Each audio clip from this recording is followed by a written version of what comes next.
Hey guys, welcome to another Pixel Freaks review. This one's a belated one on The Walking Dead Michonne. Now I have been planning on putting this review out much sooner. This is a bit late. Number one reason for that is it is a 3-part mini-series game, so I did want to wait till all 3 episodes had been released and I'd finished them before I put out this review, so I could give it a fair judgment. And secondly, I've just been working on other game reviews and other videos and things from when this was released until now, so I've only had a chance to finish it. So what is it? It's an episodic mini-series consisting of 3 parts, 3 episodes, and all of which focus on Michonne, who you may or may not know from the comic book and the TV series The Walking Dead. And this tells her story in the space of her absence in the comic book series. So perhaps you're an avid fan of the comic books and you haven't yet played a Walking Dead game. Shame on you. This is the perfect time to pick it up. It's much shorter, probably half the length of Season 1 or Season 2. And this is not a direct sequel to Season 1 or 2. You could play this without ever having played a Walking Dead game in the past. And if you haven't, then you are missing out, because they're brilliant games for what they are. And what I mean by that is you can't go into a game made by Telltale Games expecting this big blockbuster experience, massive production behind it. It just wouldn't be fair. They're not like that. This is more of an interactive story. If you go in expecting the entire focus practically to go on the story and nothing really towards the actual gameplay, then you're going to have a wicked time. But if you go in expecting this, big blockbuster game, then you're going to be disappointed. That's not what it is. So let's take a look at what does make up a game from Telltale, and of course in this case The Walking Dead Michonne. QTEs, or Quick Time Events. They're pretty famous for being in most, if not all, of the Telltale games, and they don't come short in The Walking Dead Michonne either. You may or may not be glad to hear.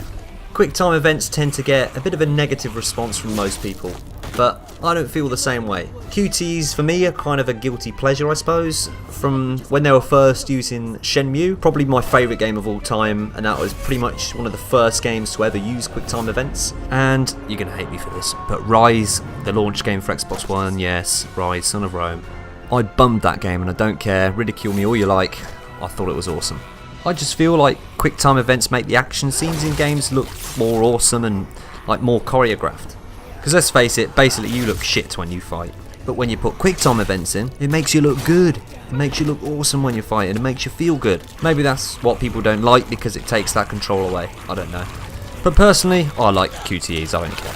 I suppose quick time events, they are a very basic game mechanic to use in a video game.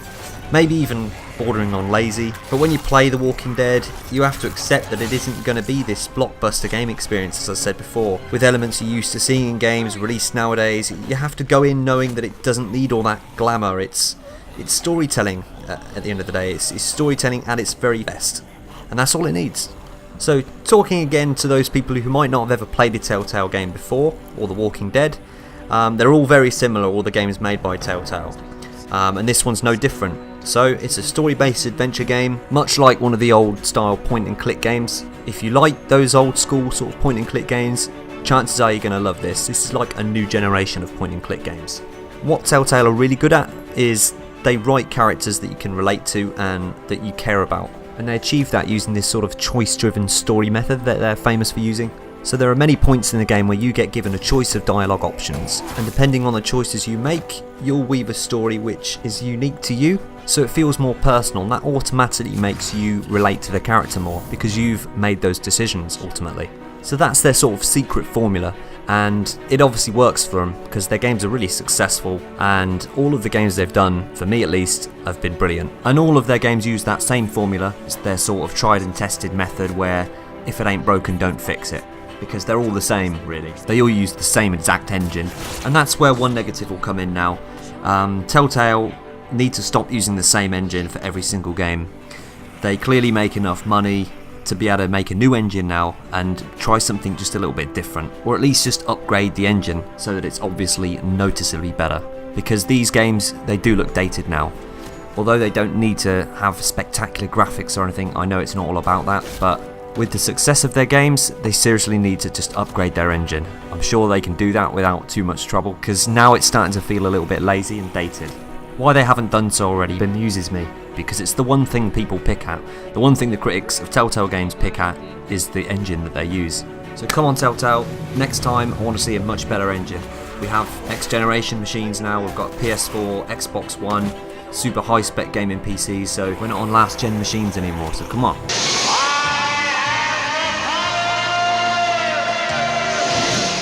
So is this as good as the first 2 series of The Walking Dead?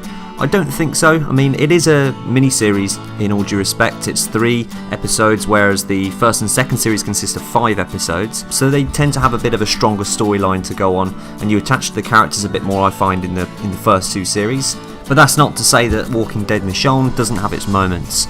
You can be damn sure you're going to see some cliffhanger shot moments that you'll be used to seeing if you're familiar with the first 2 series of The Walking Dead. It does not let you down on those sort of holy moments, if you know what I mean. And as always for Telltale Games, the writing's top notch, as for the story and for the characters. And that's their staple. I mean, it is outstanding.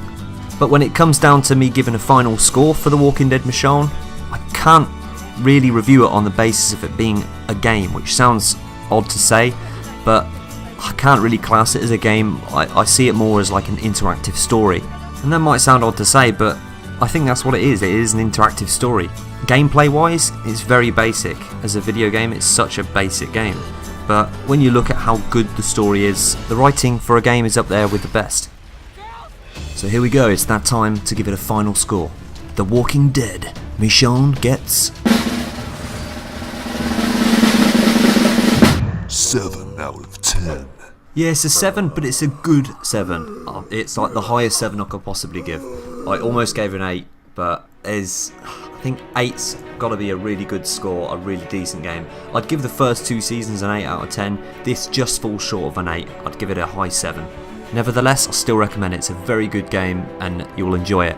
But if you haven't played The Walking Dead before, go check out the first 2 series before you look at this one. So thanks for watching, guys. I am King Cross, one half of Pixel Freaks. And until next time, thank you and see you later.